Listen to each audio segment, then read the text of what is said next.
Mm. soon as if I can connect with my body first and understand that feeling and that warning sign, that gauge, that stress gauge is in the red, then I can actually go and hunt what's happening in my mind, what stories are really happening a whole lot easier.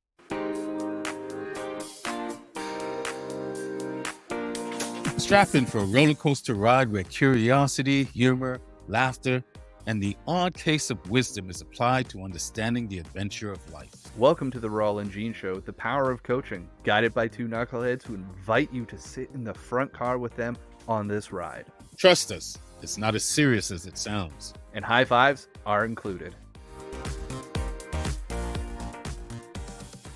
How are you today, my friend? The best part of that intro is being able to watch you in the green room, just melting along and shaking your head and having a laugh. Where the odd case of wisdom might occur. Just sprinkle the Just a in between sprinkle of two, wisdom. just a sprinkle, but definitely we go heavy on the knuckleheads. It's maybe the ratio's a little off, but it's entertaining. Hold on, I sprinkled one too many. Oh, take it off, take it off. I'm okay. I'm all right today. I'm good. I'm a little annoyed with humanity in general. I mean, I go through these moments where You do. us being out of balance. Of course, I'm speaking from a collective standpoint, and there wasn't any one particular thing. It's just balance is something that we just don't seem to want to grasp. So it annoys me.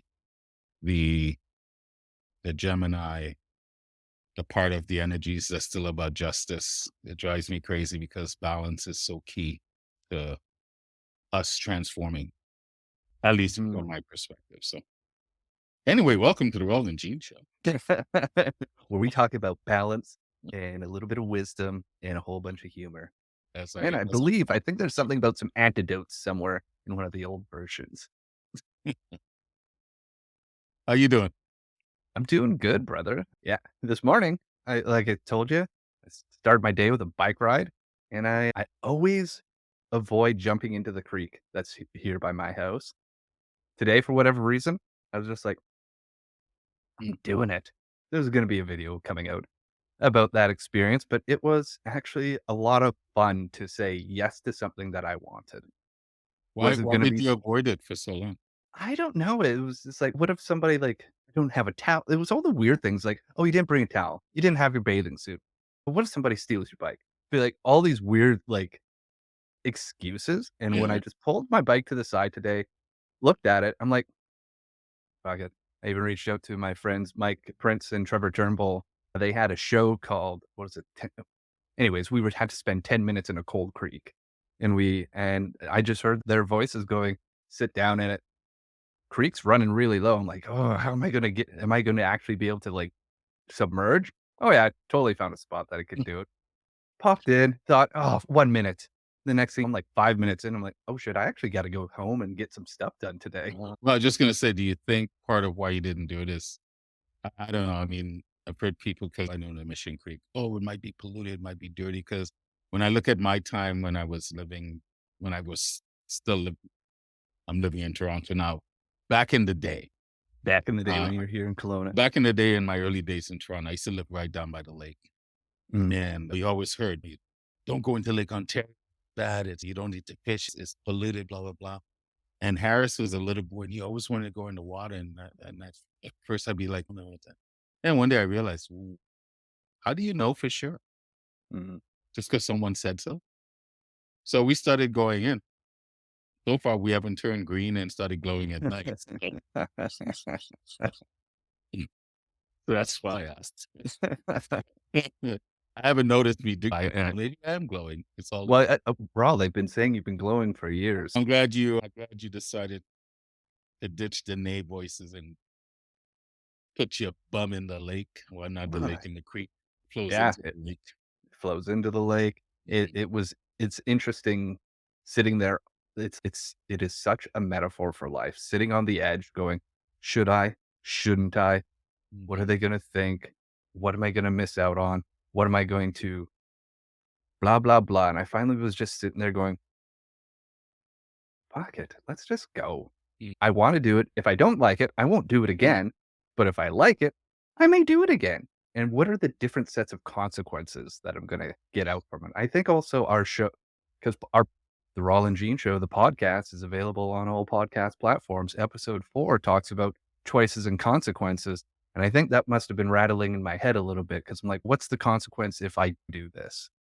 I I was get just something different in my day. I was just thinking you put yourself in a mini stressful situation when you came to and go, should I, shouldn't I, should I, shouldn't I? Yeah. Well, it's interesting. And that's the reason why we do this show. We could take life and dissect it for every moment and come up with some sort of coaching understanding of it because that's life. Yeah. And going back into my situation of a feeling we're not balanced or not wanting to embrace balance. It's so true and ties into today's topic around stress. And what's today's topic again? Stress and pressure. Stress and pressure. I don't feel any pressure. I don't even know what the topic. The actual title of today's show is From Coal to Diamonds, Transformative Power of Stress and Pressure. And putting yourself in stressful positions can be super freaking healthy. It can be extremely healthy. The biggest stressor of all is life itself Mhm. and the pressure cooker that we live in and on this planet called Earth. Oh, yeah. And over time, over a lifetime, we go from being this lump of bubbling coal to hopefully, for some of us, into diamonds. Mhm. I say some of us because not everyone or everything will shine. And that's okay too. It is. I think it is. Not everyone thinks it is because some people think that everyone has the same or is the same and all this. And this is nonsense. We're not the same. We have different skills and abilities and tools. We're equal as humans, as beings, as spirits. But I'm not going to sit there and go, you and I equal. You have skills and abilities that I don't, and vice versa. And that's what makes us different. The same in regards to we're having this experience, we're having this understanding. We're all having the same experience under the illusion that we're disconnected and we're apart, which Yeah. is needed in this world of duality. And because of that, we have different skills and abilities. So the things you're really good at that I'm not, and nor do I even want to be good at. So Yeah. I think it's important to recognize and then appreciate and respect that. I don't know if we respect that enough. It's the same thing with stress and understanding stress and the importance of stress. It's like you every morning, like you keep telling me, if I don't get up and go for a workout or even go for a bike ride or something, I don't feel like my day's really started. You don't feel right. That's you putting yourself and your body in a position of stress because that stress allows you to grow, allows you to move. It's like going to the gym when you're hanging and banging and pumping, doing the weights, you're actually stressing your muscles Yeah. so it can grow. There's 2 things that you've said that I wanna bring back here is, like, one, you talked about the pressure cooker, and I think about, like, the purpose of the pressure cooker Mm, is it actually if you pressure cook, like, lentils and beans, you need to pressure cook them or else they have poison in them. yeah, So if you don't put them under pressure, humans can't actually shouldn't be eating them because you're gonna get sick, and it's the same thing extract it out, yeah. in your life is like putting yourself in the appropriate amount of pressure with the appropriate amount of time to push the poison out. Mhm. And where that ties back into the working out, at least for me and a number of my friends, is by exercising and putting ourselves under pressure, we're able to learn how to gauge what that pressure feels like in a safe and controlled environment. It Mhm. talks to me about practicing understanding my own internal gauges of stress and pressure, of doing that in ways that allow me and encourage the growth, and it pushes the poison out as well, because Yeah, I by just moving that around and taking that action and having my body do what it's meant to do is get sweaty and grow and be strong. I learned so much about it. I also get really clear afterwards. yeah. And like the next set of actions becomes so much easier to take because I like reset and going, okay, if nothing else happens today, this may be the hardest thing I've put my body under. Now, what I put my mind under, if I get like an email or a phone call I don't like, true, that's a different thing. But I can go back and find the proof within my body going, I've already handled really hard stuff today. Mm, This ain't no saber tooth tiger. This is no PB that I'm standing under or trying to push. I can deal with this and allow my body to filter out that that stress that comes from my mind. And I found a real interesting balance within that experience. When you find where in the body, your body, that toxicity is, do you ever link that to the mental aspect of what are you thinking in that moment once you've identified? I've heard you mention that a number of times. Where in the body is this? Once you've identified where in the body is, do you stop and link, okay, I know where in the body this toxicity is before I release it. Do you link it to the mental, emotional feelings, thoughts, where because there is a link. Yeah. Oh, 100% there's a link. It's like where the body goes, the mind goes, right? Yes, I find when I work with myself to go, okay, what am I actually feeling? Not what am I telling myself that I feel. It's like I tell my clients and I tell myself what's happening below my neck to give a little bit of separation, to allow myself to have that meta view of me as a whole being, Mhm. mind, body, and soul. Watch that and go, what's happening in the body right now? It's always here. Like the stress, my stress, stress and pain and stuff, I carry in my chest. And when I can feel that and start to go breathe into it, just watch it without judging it and watch it dissipate, then I can go back to my mind and go, hey, observe my mind and go, hey, look, the body's telling us it's okay. So what's really happening up here? As Mhm. soon as I connect, if I can connect with my body first and let and understand that feeling and that warning sign, that gauge, that stress gauge is in the red, then I can actually go and hunt what's happening in my mind, what stories are really happening a whole lot easier. Because if the stress gauge is high, my mind is just, we're on defense mode. You don't get to see what's behind the wall. But Mhm. if I started the body, all of a sudden the walls are down. I'm like, that's what's really happening. Yeah. Be like, it's about me. I'm having this reaction. It's not, I'm feeling this thing. I'm not this thing. I'm like, oh, my body's having a reaction. My mind is then on the defensiveness of my body, going, the body is right. It's feeling something. Let's tell the story. If Mhm. I can change what my body's feeling, my mind allows me to explore what's actually the elements and the ingredients of the story and train myself then to, for when they show up again, Mhm. this thing is feeling something. Oh, we don't have to go to red alert. We can get curious and we can solve. See, I think everyone has a different approach and process to it. For me, it all starts in the mind first. Being agitated when we came on in the backstage before we went live, you asked me how I was doing, and I believe in just being honest. I'm good, but I'm a little agitated. I was, still am to some degree, and automatically wanting to fix it. And I go, no, don't need it fixed. Nothing to fix. I'm just going to be with it because I knew mentally where it was, and then once I know, once I it happens mentally, then I feel it in my body, and usually when I feel out of balance with justice, it's like almost my stomach gets harder.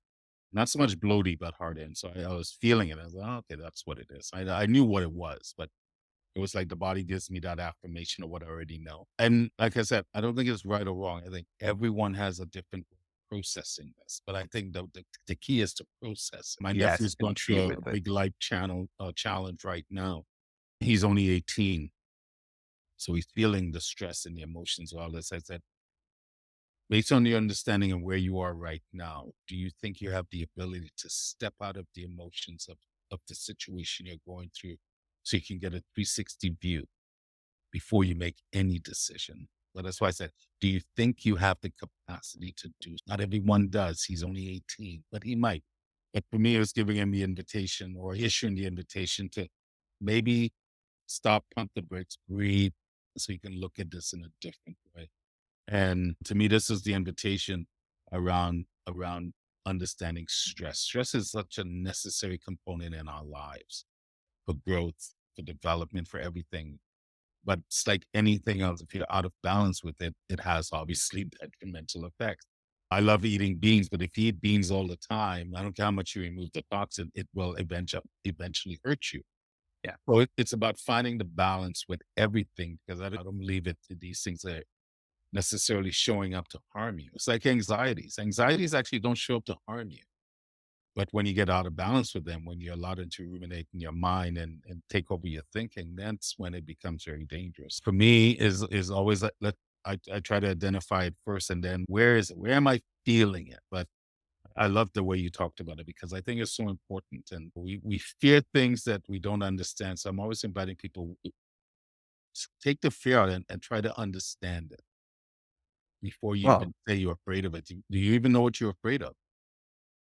there's also that component of, okay, you've identified fears here. Lean into it. What is where are you what are you thinking about? If you're more like Rawle, you're going, what am I actually thinking about this fear? So you're like observing it and then you're chasing in the body. Or you may be like me going, fear is here. Shit, where am I feeling this right Yep. now? And just observing it. The main key thing that we're both saying is step back and observe it. You can judge it, but don't be judgmental about it. Be like, Right. where is it happening? How am I feeling it? Ask silly question, which may seem like a silly question. Be like, is there a color to it? Is there a smell to it? Is there like a texture to it? Get a little bit of curious, add a little bit of flavor to it so you can start to go, oh, there's a 360 view here. I am experiencing one perspective out of this 360 view. What other ones are here? It's like tapioca. You mean I it's can't gross? stand tapioca.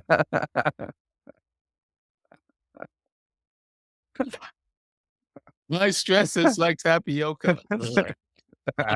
Get it out. Get off my spoon. I don't want this. But it's probably what a couple of episodes ago we talked about doing the opposite and pulling a Costanza, but it's so true. It's just stopping and going, okay, what am I really afraid of? Yeah. What is it that I'm afraid of? And it doesn't have to be something big. It doesn't have to be like spiders. But in this particular moment, what am I afraid of? Oh, I'm afraid of I'm not being heard, or I'm afraid of they're not taking me seriously, or I'm afraid of blah, blah, blah. And I go, is it really them or is it Mhm. you? There it is. It flips back to that You know, responsibility on, and it always comes back to it. It if you're is willing to one of, be honest with yourself. Yeah. yeah, like Yeah. the who was it? Adam Grant had a great post the other day about his evolution of understanding emotional intelligence and then emotional regulation. But the short version was I used to went from I'm this feeling to I'm experiencing this feeling to now going, oh, I'm having a reaction because of something. What's this feeling telling me? Hmm. Why am I? And then it allows you to get more curious about it. And at each step of that of evolution of emotional regulation allows you to get more detached and being the observer going, oh, this avatar thing is experiencing something. Hmm. What is happening with it? Yeah. Oh, I can understand the feeling. So there's your stress gauge. Is it in your head? Is it in your body? You understand it. You're going, oh, that feels like that's a 9. Probably shouldn't be a 9. What's happening here? Go into it and explore and start to pull those layers, peel the layers back, baby. It's an onion, right? And you just keep peeling it back It's and not an finding onion, out it's a parfait. it's like an ogre. It's full, full of layers. But as you're But saying that, Gene, whoever is listening and will do something formally, you don't even know this. I'm just making this up as we go along. oh, right. I'm going to invite our listeners and our followers and whoever values Peel Back and Wall and Gene to start a journal of stepping into the abyss. And stepping into the abyss is exactly what we're talking about. It could be something gigantic or something really small. But whenever you feel that somehow you're not, you know, whenever you feel that you're not somehow being treated justly, for whatever reason, can you practice stepping out of it to identify it and what you've learned from it and write it down? Write down the process of for you what it means like to step back and to step out of it, to step out so you can step out of the emotions. Like write it out. But Gene has been challenged me to write and to write more of, and I always struggle sometimes. What am I write about? What am I to write about? He goes, "What you talk about?" I go, "But what I talk about, I don't sit down to think about it. It just flows." But I also accept that could be a cop out. So I need to now step out of that and go, okay, step out of that and really look at that. What does that mean? What is the fear around it? And to write about it. So I'm going to challenge you guys to do the same thing. Make a journal of the abyss. Anything that scares you or you feel that you're not being treated fairly, whatever. Can you practice the process of stepping out of it? Because What we don't realize is those little experiences, they're mini stressors, and mini stresses can add up, could be just as devastating as the one big stresses in it. So if you can It understand those and understand the little mini stresses and understand how you can step out of to really see the emotions of it, to get a 360 understanding of it in a different way without making yourself feel bad or guilty, whatever, it will serve you in such a big way. So that's the issue because I'm going to accept that challenge. Yeah. the reality is we've added in the last 2 weeks a lot to our list. We're Hmm. really amping up and putting the pressure on. Yeah. And what I've discovered about applying the pressure to myself and through you and with our commitments is I'm enjoying it. Like Yeah. my little daily lists are much bigger than they used to be. It's like the season of summer break is over. And now we're getting to it. Like Time we're to get serious. posting daily, which is uncomfortable for us because, but it's important because we're trying to build a business, which allows us to put pressure on ourselves. And we're finding these ways to utilize our strengths as Mhm. a group to be able to come together. The beauty is we get to come and have this conversation weekly. Yeah, it takes time to edit it and put it back into the podcast and create the shorts, but they're beautiful. And Rawls' writing is incredible. And what he's doing with his poetry community, again, all these things add up. It's work Yeah. and it is pressure, but it's just like, oh, I'm excited to talk about what we're doing. And that's, I think, where when I think about pressure and looking at those gauges, is getting right with it and why putting yourself under load is so important to understand that it is healthy. Step one, it's a very healthy tool as long as you don't neglect it or ignore Mhm. it, because Mhm. that's when it becomes a very unhealthy thing. Like Rawl said, all these little stressors are going to add up in your life. So you're going to learn by putting yourself under load, be like, "I can take one of these off."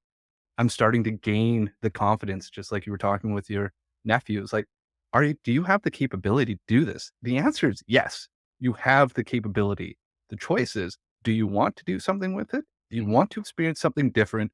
Or are you so comfortable with the certainty of the stress and all the in your body and in your experience that you're like, I'd rather just stick with this certainty versus doing the uncertain thing of like starting to peel one layer back. You don't got to do it all. Just start small, put a Just little bit start of small. appropriate pressure on yourself Mhm. in a healthy way in a direction you choose.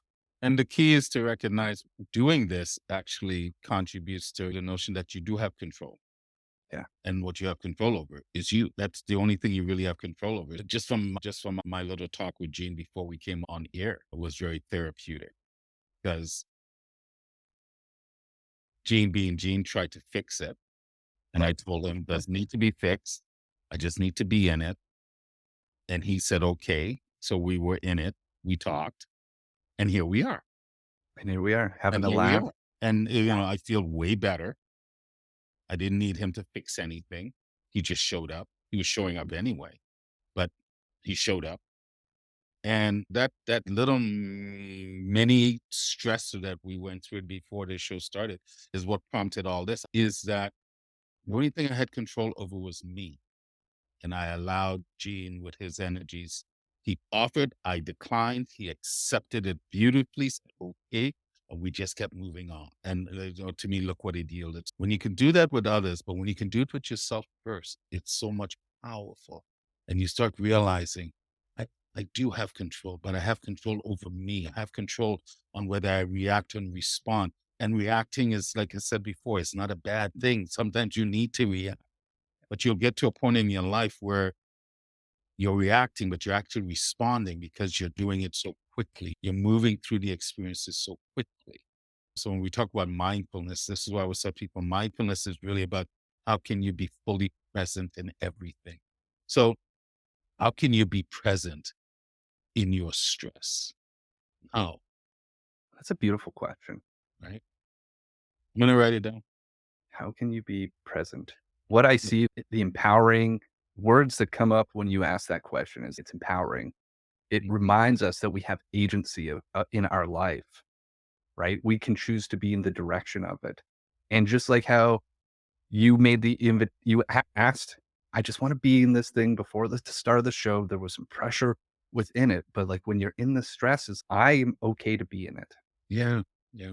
And it's just, "Okay, I'm in it." And then all of a sudden, it's all energy, baby. Emotion is just energy in motion. As soon as you are the observer of it, Yeah. it starts to change immediately. Immediately. And that's a very key thing you just said, energy, the emotions of it, the energy. You knew I wasn't fully my so-called joyous self, but I still was my joyous self. Yeah. But I was honest about it, but you can tell. But even in that, look how you went. It was like we just flowed. There was no need to argue, fight, anything. We just you asked, I answered, you accepted. And we repeated the process. And it was that's why it was so cool because even in that when you ask the question, there's the hurt raw inside, the hurt little child, or the boastful ego, out of balance ego, older raw inside. He's like, why is he asking these questions? Or, oh, why is he asking these questions? It's gonna make me feel bad. Wasn't anything like that. What I was feeling was like, he's asking the questions. I can say yes or no. I chose no. I chose I didn't. It doesn't need to be healed Yeah. or fixed, whatever. And it was just amazing how we when you asked, there was me saying, okay, he's acknowledging, he sees that I'm a little bit off. He's asking, and he's asking, do I have permission to try to fix it for you? And I said no, and he went, okay, and I said okay, and we kept going. There was It's no, that cycle we've talked about. It's yeah, the acknowledge, accept, love, right? Like, yeah, yeah, we acknowledge that it was there. That's the first part. We acknowledge there was a pressure and a stress. We accepted how Rawl in that moment chose to be present with it. Instead yeah, of stepping into it, he just wanted it to be observed, accept. And then I believe we were both talking like shortly after that moment was but like how you can just love that wholeness of it because it is the whole like, you are whole. hmm, And that is you said it, is I don't need to be fixed. And there was like as soon as you said it was like almost like something really shifted. It's just like, hmm, yeah, because you're whole. Like this is part of that balance. The imbalance you were pointing to was going people not being with the bad and the ugly. Let's just embrace the whole good, beautiful, bad, and ugly in this moment. and I saw you did that. Yeah. It was instantaneous, but I saw you did that when you, what do you need or what do you usually say? And I go, I don't need to be fixed. I'm okay. And like, I could just see you instantaneously go, okay, yeah, he's not broke. He doesn't need to be fixed. He just needed it to be acknowledged. Yeah. And it was beautiful. Too bad that's something we didn't capture because when you just explained what been in maybe a micro of a second. Yeah. 'Cause I watched it, watch your body change. And when it not so much changes, like you were angry, you were legitimately concerned about your friend. You asked, and I say fix. You didn't use that word, but that was what I said. And I said, no, I don't need fixing. And you go, no, you don't. You didn't say those words, but mentally and spiritually, no, you don't. All you needed was for me to hear it, and I did. And once I recognized you heard it, and I know you heard it, that you heard me, we were golden. And it's funny, it opened up this door. So this is why we talk about this. This show is not just about coaching tips. It's about sometimes we're gonna bring our real life things into this This Hollywood little box. square and share it with you. Like I said to you guys before, this is part of the way Gene and I choose to be accountable and transparent with our audience. Because again, this is part of my worthiness issue. I still struggle with being a good writer. What Gene says about me being a writer, I still struggle accepting that. I'm not afraid to admit it. I don't let it stop me. I put my poetry out and stuff, but I know. it's still a part of me that struggles with that. It's still a part of me that struggles when people, "Oh, you're a brilliant poet." I hear it all the time, and I still struggle with it. So I accept that's part of my worthiness that I always will have to deal with, but I don't mind dealing. No. And there's like accepting the stress uh, of it is Mhm. where I love this idea is just sorry, formulating as it's coming out Yeah. is all of a sudden it's like the stress is identifying going, oh, I felt somebody gave me the compliment. It hits in that weird spot, and the stress is the gap between the two spots. And Mhm. if I can accept it and see that, oh, there's a stress here. Oh, there's an opportunity for me to acknowledge, accept, and love myself here. What happens when we start to bring that? closer together. What happens from that spot where I'm like, "Ah, gotta wor that compliment doesn't sit with me for whatever reason, but can I stop and have another perspective and go, "Oh, from here, I can trust them because I love them and I Right. honor them. I can trust, hold on to their trust and see what they accept that they see this and love myself and love them for it." Mhm. And it's like, I don't even have a specific thing, but I can already feel myself, the tension leaving in here. And it's Yeah. like the stress and the pressure is the gap between what somebody else saw and what my internal Which worst case scenario sees. yeah. Just bringing that together is that's an act of self love. And the other thing about stress, and that sorry before that's brilliantly said, right, brilliantly said, is I know how I operate. So the other side of stress is I want stress in my life, right? Because I need that kind of pressure to produce, to activate my internal motivation to pick up the pen and to do the work that needs to be done. Once again, understanding stress, I know I need a certain amount of stress to produce the way I want to produce, to put myself under that time constraint, that put myself under that time. I don't know, it's the word I'm looking for. I have bulletin in my head, Yeah. but you put yourself under the clock and knowing that you have to deliver. So now you have to deliver because I don't like being a man that can't follow through on his words, at least where I am in my life. When I was younger, I didn't have a problem with that, but that's how I learned from those experiences to now. Yeah. It's definitely part of the four promises where it's be worthy with your word. Yes. And you talk about your seven habits. And I believe that's a component of the seven habits as well, is like honoring Honoring your your word. word. Yes. So, 'Cause at the end of the day, it's all we really have is our word. and accepting that you can put that stress component to it. It's like how it's almost your word requires the honoring requires you to identify and embrace the stress of living up to that word. Funny how everything is connected. It's just It's everything connects today. And there you if we're go. putting our word, if we're going to honor our word and honor requires the stress of living up to that and putting the pressure to living up Yes. to that, is like now all of a sudden our words are, we're going to be a little bit more careful with the things that we're saying yes to. And we're probably going to be a little bit more excited about the things we're going to say no to as well, Mhm. because Yeah. we're going to want to protect the honor of that word, knowing there's only so much pressure we can apply until things explode.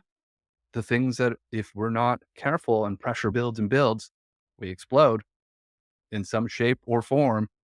And you get to have control over that by having powerful no's and empowered yeses, Yeah. saying, hey, this bucket of yes actually comes with pressure to Yes. live up to these yeses. And I'm going to ensure that I don't blow this bucket up. I've blown it up before. Mhm. I have blown it up. My word used to be nothing. And now I'm in a position in my life to have learned and to embrace and to honor that bucket. Be like, sometimes saying no sucks because, like, I'm a people pleaser. I'm a recovering people pleaser and recovering.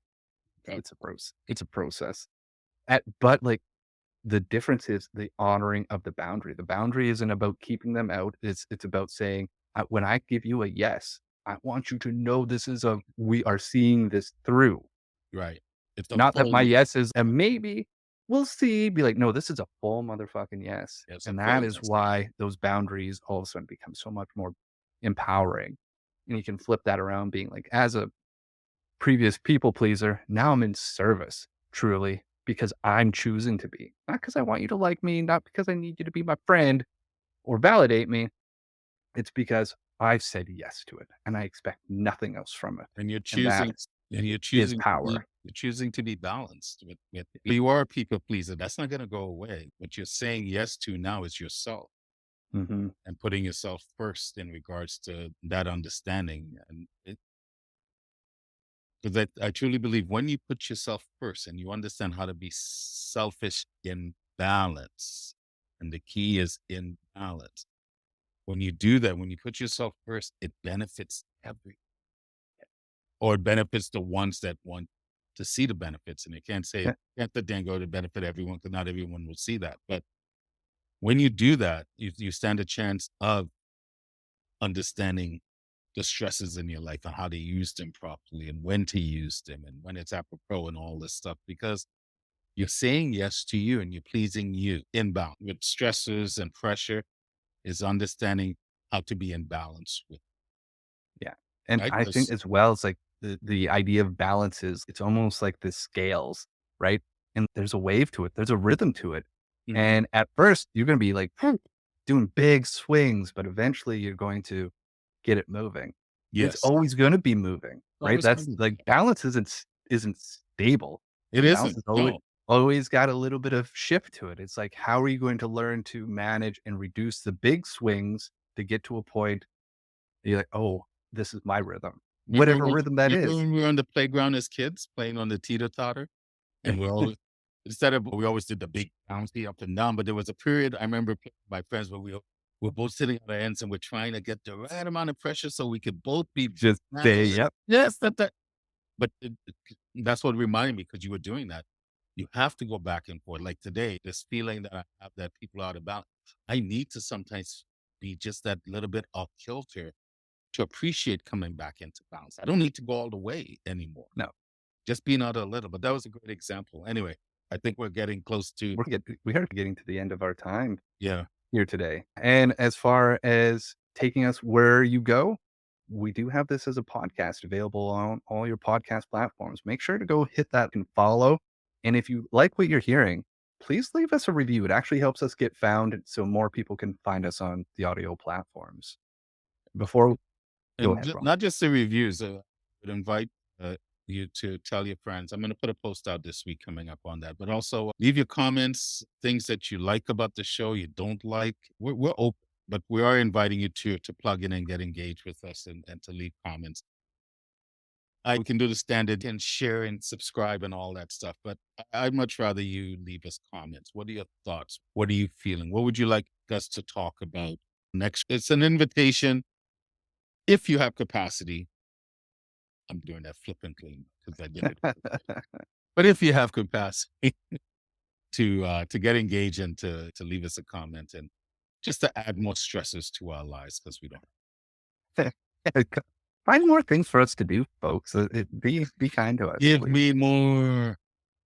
All right, I'll shut up. Before we wrap up our show, we always wrap these shows up now with a coaching tip. So our coaching tip of this week is around stress and pressure. They can transform coal into diamonds, but unchecked, they can also cause eruptions.